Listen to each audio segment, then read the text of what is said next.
کسی بھی بحث کو جیتنے کے 3 طریقے ایسے ہیں جو اگر سمجھ لیے جائیں تو آپ بڑی آسانی کسی بھی لڑائی بحث مباحثے کے اندر اپنا ڈائلاگ کامیاب بنا سکتے ہیں۔ ہم عام طور پہ اپنی زندگی میں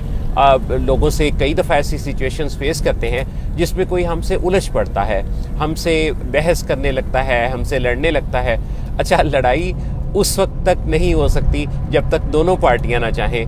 ایک پارٹی کے چاہنے سے کبھی لڑائی نہیں ہوتی، دوسری پارٹی کا اس میں حصہ ضرور ہوتا ہے، چاہے وہ 10% ہی کیوں نہ ہو۔ اب جب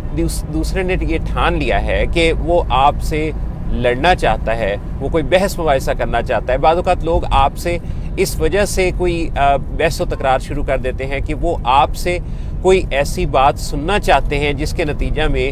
جلتی پر تیل کا کام ہو جائے اور آگ سلگ اٹھے۔ چنانچہ آپ سب سے پہلے تو جو طریقہ اپنائیں گے وہ یہ ہے کہ جب کوئی دوسرا آپ سے بحث و تکرار کی باتیں شروع کرے تو آپ اطمینان سے اس کی باتیں سنتے جائیں، اس کی انرجی کنزیوم ہونے دیں، کیونکہ جو بھی کوئی بات کر رہا ہوتا ہے اس کا بھی اس پر کوئی فیول خرچ ہو رہا ہوتا ہے۔ چنانچہ یہ جو ہماری انرجی ہے جو ایک فیول کی مانند ہے، اس کو خرچ ہونے دیں، کنزیوم ہونے دیں۔ جب وہ کافی دیر تک بحث مباحثہ کر لے گا، بات چیت کر لے گا، تکرار والے الفاظ بول لے گا، تو اب کیا ہوگا کہ اس کے اندر وہ جو اس کا فیول ہے، اس کی جو انرجی ہے، وہ کنزیوم ہو جانے کی وجہ سے شدت کافی کم ہو جائے گی۔ اچھا، جب وہ بات مکمل کر چکے تو آپ نے دوسرے نمبر پر یہ کرنا ہے کہ آپ نے اس سے پوچھنا ہے کہ کیا میں بات کر سکتا ہوں آپ سے؟ اور جب آپ اپنی بات کرنے کی اجازت اس سے لیں اور وہ پھر بات کرنا چاہے تو پھر آپ نے اس پر اصرار نہیں کرنا کہ میں ہی بات کروں گا، پھر بھی اسے بات کرنے دیں۔ اس کا مطلب ہے کہ ابھی فیول باقی ہے، ابھی اس کو مزید جو ہے وہ اس کی انرجی کو کنزیوم ہونے دیں۔ جب وہ پھر بول کے تھوڑا سا تھک جائے تو پھر آپ پوچھیں کہ کیا اب میں بات کر سکتا ہوں؟ اچھا، اب اگر وہ اجازت دے دے کہ آپ بات کر سکتے ہیں تو آپ بڑے اطمینان سے اس کے ساتھ، کانفیڈنس کے ساتھ، آرام سے والیوم کی ٹون آپ کی اور آپ کا جو بات کرنے کا لب و لہجہ ہے، یہ سارا بڑا ہی مناسب ٹھہراؤ والا اور آہستہ ہونا چاہیے۔ یعنی آپ کی ٹون آف وائس سے، آپ کے الفاظ سے،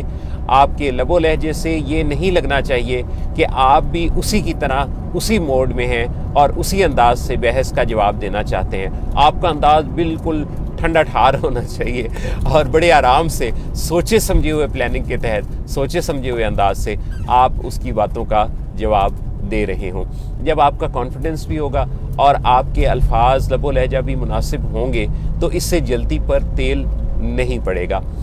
تیسرا جو طریقہ آپ نے یاد رکھنا ہے وہ یہ ہے کہ اگر آپ نے اس کی پوری بات اس کو کرنے دی ہے، جیسی بھی بات تھی، اس کو آپ نے بات کو اس کی انرجی کو کنزیوم ہونے دیا ہے اور پھر آپ نے اپنی بات بڑے کانفیڈنس کے ساتھ، مناسب لب و لہجے کے ساتھ کر لی ہے، اور ان دونوں طریقوں کے بعد بھی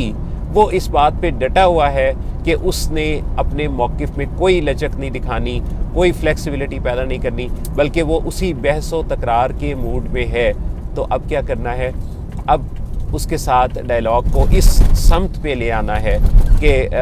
ضروری نہیں ہے کہ ہم اسی میٹنگ میں، اسی ڈسکشن میں اس کا کوئی نتیجہ نکالیں۔ ہم اطمینان سے اس بارے میں گفتگو کو جاری رکھیں گے، آپ اور میں دوبارہ ملیں گے۔ پھر آپ کا گول یہ ہونا چاہیے کہ آپ اس میٹنگ کو اچھے طریقے سے برخاست کر دیں۔ جب آپ اس میٹنگ کو اچھے طریقے سے برخاست کر کے اور ہولڈ پہ لے جانا چاہیں گے اور کسی دوسرے موقع پر اپنی گفتگو کا اگلا ایپیسوڈ رکھنا چاہیں گے، اس کے لیے دوسرے کی تسلی کے لیے آپ کوئی ٹائم مقرر کر سکتے ہیں کہ کچھ گھنٹوں بعد یا اگلے دن آپ اس سے دوبارہ گفتگو کی بات کر سکتے ہیں کہ ہم اس موضوع پر جاری رکھیں گے۔ آپ کے دلائل مزید چونکہ باقی ہیں تو میں اور آپ اپنی اس گفتگو کو اطمینان سے کریں گے تاکہ ہم ایک دوسرے کے ساتھ ڈسکس کرتے ہوئے کسی نتیجے پر پہنچ جائیں۔ تو جب آپ اس سے ٹائم بائی کر لیں گے نا، چاہے وہ اسی شام کا ہو، اگلے دن کا ہو یا اگلے ہفتے کا ہو، تو جب آپ کچھ وقفہ دے دیں گے تو اس سے بھی اس کے جو جذبات بھڑکے ہوئے ہیں اس کے اندر ایک ٹھہراؤ پیدا ہوگا، وہ تھوڑا ریکنسیڈر کرے گا آپ کے سٹیٹمنٹ کو، اسے یہ بات بھی یاد آئے گی کہ آپ نے تو کوئی توہین آمیز بات نہیں کی، آپ نے تو کوئی سخت لہجہ اختیار نہیں کیا، اس کا مطلب یہ ہے کہ آپ شاید اپنے موقف میں کافی لچک رکھتے ہیں، اور وہ یہ بھی سوچے گا کہ اچھا یار اگر یہ بندہ میری بات کو آرام سے سن رہا ہے تو اس کا مطلب ہے شاید یہ میری جو بات ہے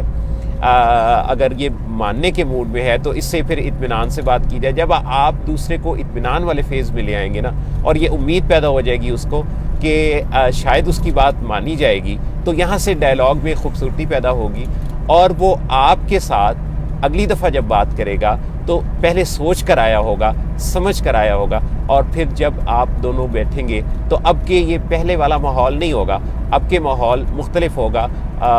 پہلے کی نسبت، چونکہ آپ نے کوشش کر کے گفتگو کے اندر، ڈائلاگ کے اندر تھوڑا ٹھہراؤ پیدا کر دیا ہے، تو اب کے یہ اطمینان سے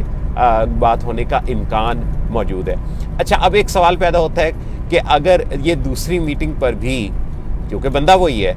اس کے ایموشنز، اس کی پروگرامنگ برین کی، اس کی ڈیولپمنٹ میں جو کچھ ہوا تھا اس کے ساتھ، وہ سارا کچھ وہی ہے، تو ہو سکتا ہے کہ وہ دوسری دفعہ بھی پہلے سے ملتا جلتا انداز اپنانا چاہے، پہلے جیسی شدت تو نہ ہو لیکن انداز پہلے سے ملتا جلتا ہو۔ تو پھر آپ نے یہ کرنا ہے کہ اگر یہ بندہ آپ کے لیے ضروری ہے، اگر آپ کی زندگی میں اس کو مائنس نہیں نہ کیا جا سکتا، اس کا یہ کوئی رشتہ دار ہے، یا آپ کے ساتھ اس کا تعلق کوئی ایسا ہے، کوئی بزنس کا کوئی اور ریلیشن ہے، آپ اسے ایوائڈ نہیں کر سکتے، تو پھر آپ اگلی میٹنگ پہ چلے جائیں گے، پھر آپ وہی فارمولہ اپنائیں گے، یعنی پہلے اس کی انرجی کنزیوم ہونے دیں گے، ساری بات اس کی سننے دیں گے، اس کو کرنے دیں گے، سنیں گے اطمینان سے، پھر اپنا موقف بتانے کی اجازت لیں گے، پھر اس سے بات کریں گے، اور پھر اگر وہ ٹوکے گا تو پھر اب آپ تھوڑا سا اس کو مزید بولنے دیں گے، اور پھر تیسرے نمبر پہ اگر نتیجہ نہ نکلے تو پھر ایک اور میٹنگ کو سکیجول کریں گے۔ تو یہ ہے کسی سے بھی بحث مباحثہ جیتنے کا وہ طریقہ جس کے 3 پہلو ہیں، اور 3 پوائنٹس کو اگر یاد رکھیں تو یقینی طور پہ آپ کسی بھی بحث مباحثے کو اطمینان سے نتیجہ خیز بنا سکتے ہیں۔ میری دلی دعا ہے اللہ رب العزت آپ کو زندگی کے ہر میدان میں جیت عطا کرے اور آپ خوشحال رہیں۔ اللہ آپ سب کا حامی و ناصر ہو۔